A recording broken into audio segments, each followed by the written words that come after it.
thing that I want you to keep in mind is that you need to pronounce those R's, especially at the end of words. So this is a pretty clear distinction between British English and American English, because in British English, those R's may get dropped, but not with the American accent. Father, car, Father, water. car, You hear water, that sound at the end of those words. I am your father. Car for car. Car for car. There are some regional accents in the United States, for example, New England, in which you may hear people drop those R's.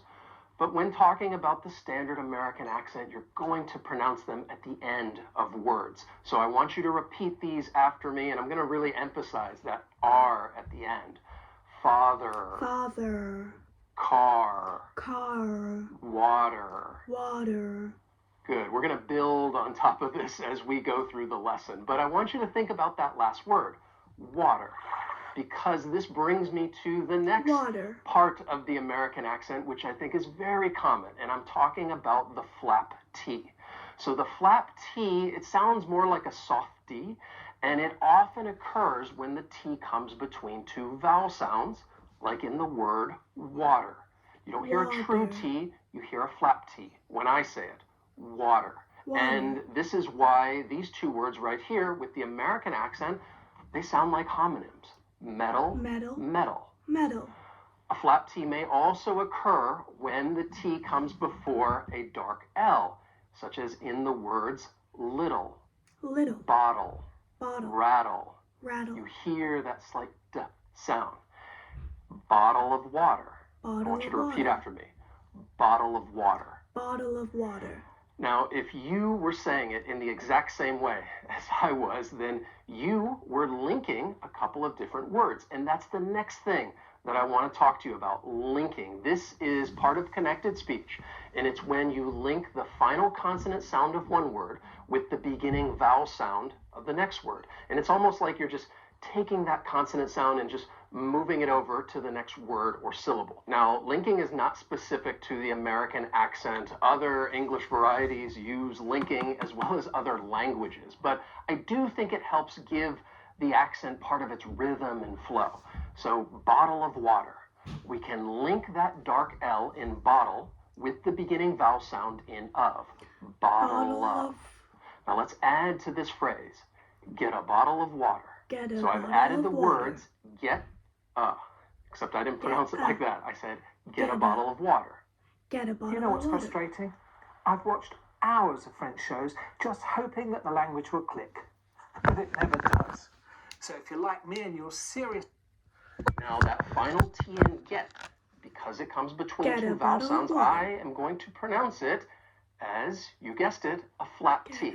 And then I can link that soft sound with the article and it's going to sound like get a bottle of water. Get a bottle of water. And water. then we can turn this into a question. I want you to repeat after me. Can I get a bottle of water? Can I get a bottle of water? Excuse me, can I get a bottle of water? Can I get a bottle of water? Can I get a bottle of water? Can I get... Many learners often ask me, how can I practice linking? And this is something that I think you can easily do on your own. Just take any article, really any paragraph. Can I get a bottle of water? Go through the paragraph and identify all of those indefinite articles, as well as any preposition that begins with a vowel sound, in, on, at. If the word before ends with a consonant, well then linking may likely occur. And then just go through the paragraph, read it out loud, and focus on those phrases, and make sure that you are linking that final consonant sound with the beginning vowel sound. So let's look at, well, the very first sentence of The Hobbit, right? Very well-known, famous story. In a hole in the ground, there lived a hobbit. Just with this first sentence, linking occurs 3 different times. It occurs with the very first 2 words, in a. It occurs with the next 2 words, hole in. And then it also occurs with the words lived a. In a hole in the ground, there lived a hobbit. I cannot stress enough how common linking is in just everyday conversation. And it's really going to smooth out your speech. So let's build on that phrase that we were practicing before, and we'll create a question. Do you want to get a bottle of water? Do you Repeat want to after get a me. bottle of water? Do you want to get a bottle of water? Do you want to get a bottle of water? And right now, I wanna focus on wanna, and I'm emphasizing it because I want to talk about reductions, which is also very common in spoken English, especially in the United States. This is when speakers shorten, change, or remove particular sounds. And there are many different reductions, but I think gonna, wanna, have to, those are some of the more common ones. Now, even though you see them written right now, I would avoid using them wanna, in have writing. to. I know sometimes you may see people use them in writing, like in a text message, but in general, I would just avoid them. But when it comes to spoken English, I think they're great to use because I think they'll help you develop a nice rhythm and flow. There's one thing in particular that I want you to keep in mind, and that is reductions are not really emphasized. And when I've taught them in the past, sometimes learners have trouble with this because when focusing on the reduction, people may have a tendency to stress or emphasize them. But they're not emphasized. I just want you to listen as I say the following sentences. What are you going to do tomorrow? What are I you going want to to do take a tomorrow? vacation. I want to take I have a to vacation. work in the morning. I have to work So in the I'm morning. not emphasizing these reductions. What are If you gonna do anything, tomorrow? they're really I wanna take a de-emphasized, vacation. and they're just going I to have help to you work in the run right morning. through the sentence. Now, there's one word that I really want to highlight because we often use it, and you're probably not even thinking about it. And I'm talking about the word for. 4. So this word is often reduced, and that vowel sound changes to fur. It's very soft and subtle, but see if you can Fur. hear the difference. Wait here for a moment. Wait here for a moment. And Wait it's here for a actually moment. much easier when pronouncing that vowel sound just to say that for a moment.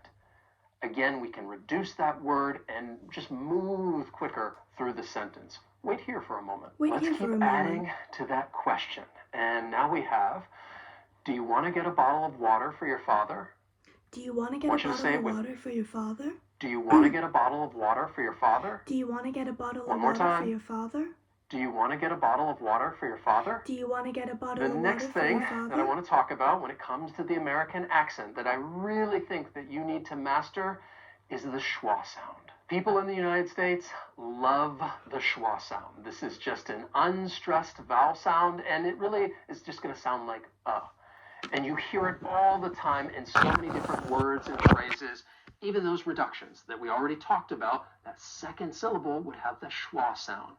Gonna, wanna, have to. Have to. When it comes to the schwa sound, it's important to know which vowel sounds in a word may be unstressed, because those unstressed vowels may be pronounced with the schwa sound.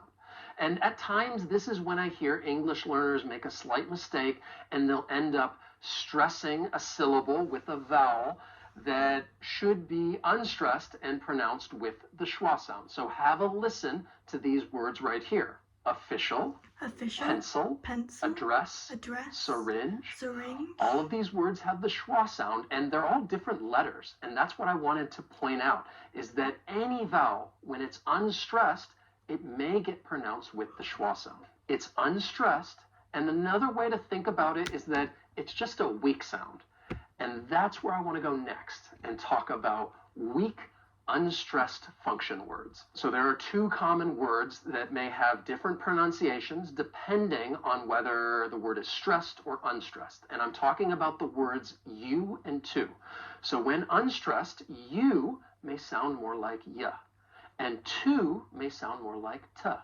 And you hear that schwa sound. My suggestion is that you don't think about these words that you're always going to hear one or the other, either you or ya. Think about it more like a spectrum, and you may hear anywhere in between.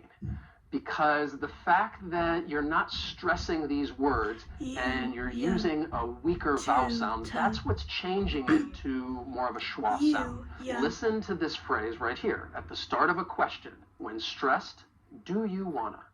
When unstressed, do you wanna? Do you wanna? Do you wanna? Or this Do phrase, you wanna? when stressed, to the airport. To the airport. When weak and unstressed, to the airport. To the airport. To the airport. Let's add these phrases to the question, there's that ta, to create a pretty long sentence that has everything that we just talked about. Do you want to get a bottle of water for your father before he goes to the airport? Do you want to get a bottle of water for your father before he goes to the airport? Now that we have this long question, we just need to practice. And that is the next thing that I wanted to talk to you about.